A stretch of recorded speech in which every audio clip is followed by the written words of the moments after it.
Hi, I'd like to say a few things about Islam, if I may. Now, here in the UK, religion was always pretty dormant until Muslims came along and started burning books and passing death sentences and generally demanding special treatment for no good reason. But they've shown everybody else what can be achieved by bullying and intimidation. So now every crackpot in the country feels entitled to respect for their precious beliefs. Beliefs often lifted wholesale from the ramblings of some ancient desert nomad with a psychological disorder. It does seem quite ironic to me that the very people who have clearly made no attempt to think for themselves are always the most vocal in demanding respect for their ideas. But some Muslims go further than this and claim that they are being victimized in British society. But I don't really believe that's true. I do think a lot of people are getting fed up with hearing about Muslims all the time, and they wish that Muslims would just shut up and get on with their lives instead of constantly bellyaching about nothing, but that's not the same as being victimized. But because we live in a liberal democracy and therefore have certain double standards to maintain, any criticism of Islam or of Muslims always draws the immediate accusation of Islamophobia, a dishonest word which seeks to portray legitimate comment as some kind of hate crime, when the truth is that Islam has a chip on its shoulder the size of a mosque, and it looks to take offence at every opportunity. Some Muslims, it seems, are almost permanently offended about something or other, and yet you never hear a peep out of any of these people when some young Muslim girl is murdered for bringing dishonour upon her insane family. Suddenly, everyone's looking at the floor then.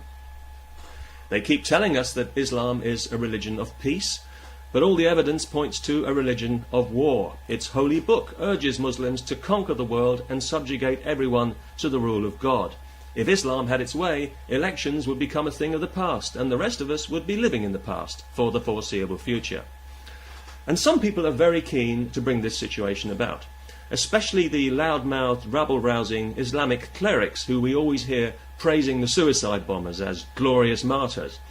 And yet, curiously, you never hear about any of these enthusiasts blowing themselves up for the glory of God. They're always very keen to delegate that particular honour. Despite the guarantee of all those luscious virgins waiting for them in heaven, these guys are so selfless that they can always find somebody more deserving.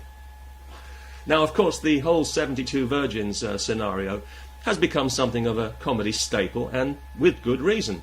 But it does have one serious problem, and that is that the virgins are likely to be good, wholesome Islamic virgins, because there won't be any infidel riffraff in heaven.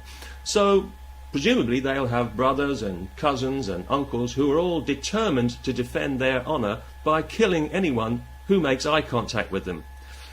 They haven't really thought this whole thing through, it seems to me. For this, they blow themselves up.